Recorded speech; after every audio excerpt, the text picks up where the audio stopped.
Hi and welcome to OPM Now, where we look at the activities of the Prime Minister and your government. I'm Naomi Francis. This week on OPM Now, the roles of justices of the peace to shift with the impending rollout of the National Identification System. The Minister of Tourism embarks on a global mega-tourism marketing campaign, and Prime Minister Holness launches Jamaica 60 celebrations in New York. These and more stories coming up right now.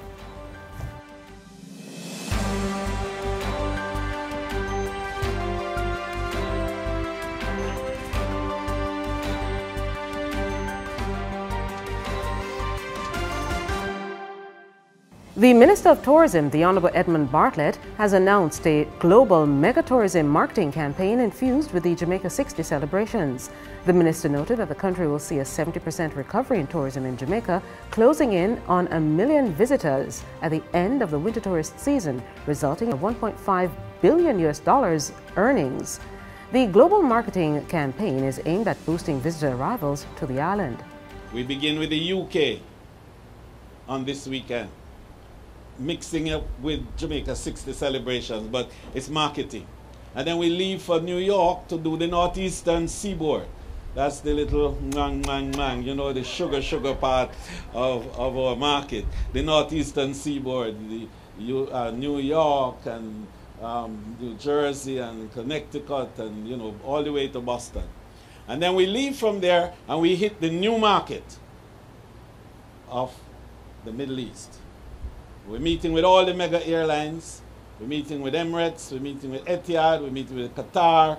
We're meeting with Saudi. And we're going over to Riyadh as well to meet with KGAB, which is their big aviation company. They want to open 225 new gateways. And we want Jamaica to be in that. We're establishing Jamaica as the hub for the Middle Eastern market of the Caribbean and the Americas. And that's very important. So we're also meeting with the Royal Jordanian Airline, just to let you know, that completes the Mega 5 and Qatar of the GCC countries and the Levant countries in Northern Africa.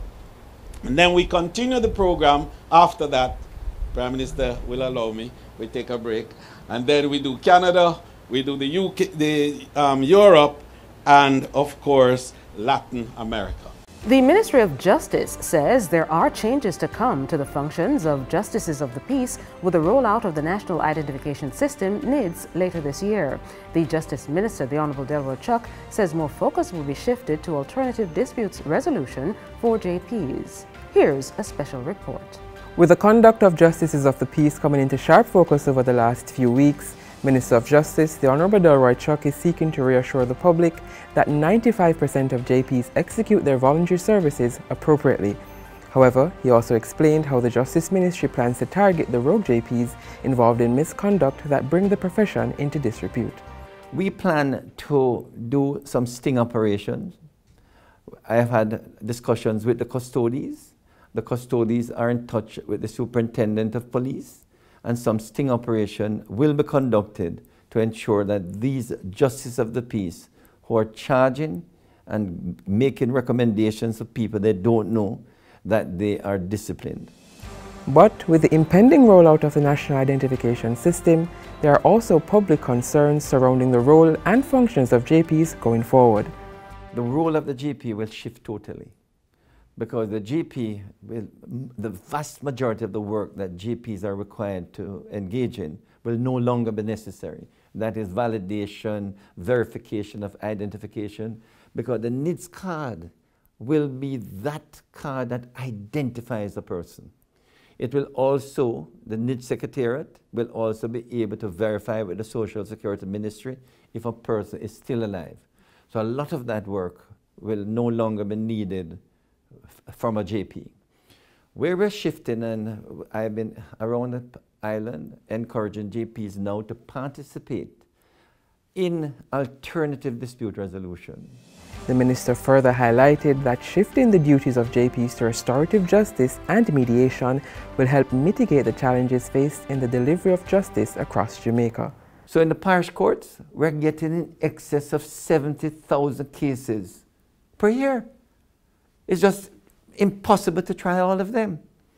And if we can get half of them or more to be settled quickly and amicably using alternative dispute resolution, then the court can properly focus on those cases which require a judge's attention.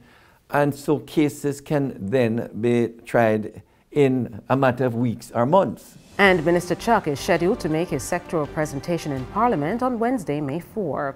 There's some good news as Jamaica continues to embrace technology for greater efficiency. Geofencing technology will be introduced this fiscal year to ensure motor vehicles are physically at examination depots when fitness certificates are issued. The Minister of Transport, the Honourable Audley Shaw, said the move is aimed at clamping down on corrupt practices surrounding motor vehicle certification. The Minister made the announcement during his recent sectoral presentation. The motor vehicle fitness and inspection process is to be strengthened with the implementation of geofencing technology in the financial year. This will ensure that there is evidence of vehicles being granted certificates of fitness, that these vehicles have in fact physically been present at the examination depots. And finally, Prime Minister Andrew Holness officially launched the Jamaica 60 celebrations in New York. Prior to the launch, the Prime Minister also gave the keynote address at the Jampro Investor Forum in Philadelphia. He also supported our athletes at this year's staging of the Penn Relays. Prime Minister Holness also met with members of the diaspora and showed much support to essential service Jamaicans living and working in the United States. In addition, the Prime Minister met with U.S. federal, state, and local government officials, as well as virtually with the U.S. Vice President, Kamala Harris. And that's it for OPM Now. Please remember to follow the Prime Minister on all socials at Andrew Holness JM and on YouTube at Andrew Michael Holness/JM. And look out for OPM Now every Monday at 6 p.m. on all socials. Catch you next week and stay safe.